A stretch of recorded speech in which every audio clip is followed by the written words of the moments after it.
Meu nome é Anderson, eu faço Estátua Viva do Escravo, que é inédito no planeta Terra.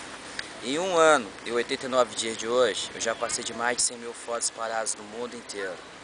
Começando, essa aqui é a igreja de Santa Rita de Cássia, ela foi construída em 1722. Hoje, praticamente, ela tem 288 anos. Essa igreja, ela foi construída pelos pardos libertos da época, os negros que tinham sua alforria. Era permitido entrar os negros pardos e dos índios. E ao lado da igreja nós temos um antigo cemitério de gavetas, que foi construído em 1702, que é um dos primeiros cemitérios a ser construído no Brasil. E ao lado nós temos o quartel-general da Patitiba, onde ficavam os soldados portugueses da época.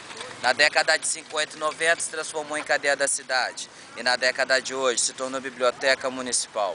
Esse prédio à minha frente que está sendo reformado é o antigo mercado negreiro, onde ficavam os escravos e o ouro. Por isso que nós temos aquele símbolo navio negreiro na parede. E as telhas eram formadas nas coxas das escravas, que tinham suas coxas mais grossas. Por isso que as telhas ficam embicadas uma em cima das outras e não se acasalam direito. E esse prédio de batentes amarela de porta verde é o segundo mercado negreiro. Ali era vendido o açúcar e o café. E ao lado, naquela rua estreita, nós temos a Rua do Fogo, que é uma das primeiras ruas a ser construída no centro histórico de Paraty. Ali antigamente moravam as mulheres alheias da época, as mulheres da vida. E na primavera uma das ruas mais bonitas do centro histórico de Paraty. E o mercado negreiro, ele não ia até lá embaixo. Ele pegava do telhado para frente, porque aquela parte lá do fundo, aquelas obras foram feitas no século XIX. E essas pedras, a maioria dessas pedras vieram de Portugal, fazendo lastro navios negreiros para a travessia de Portugal até chegar no Brasil. Porque naquela época, quando o ouro vinha pela Estrada Real de Ouro Preto, e Paraty fosse os primeiros cais mais importantes do Brasil, quando o Rio de Janeiro era a capital, o ouro não tinha valor comercial no Brasil, ele era trocado por pedra. Cada pedrinha dessa era uma pedra de ouro que saía daqui.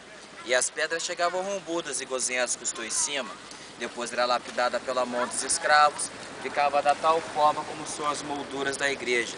Engozei essa fonte do meu lado esquerdo, que era o ponto de encontro dos escravos. Eles pegavam água nessa fonte para fazer distribuição de água nas casas. E essas ruas de pedra foram feitas no século XVIII e no século XIX, mas só que foram feitas por crianças escravas. E as casas do centro histórico de Paraty não tem rede de esgoto. Fezes e urinas eram jogados nas ruas. Por isso que nós temos 3 comportas, a do lado direito, a do meio e a do lado esquerdo.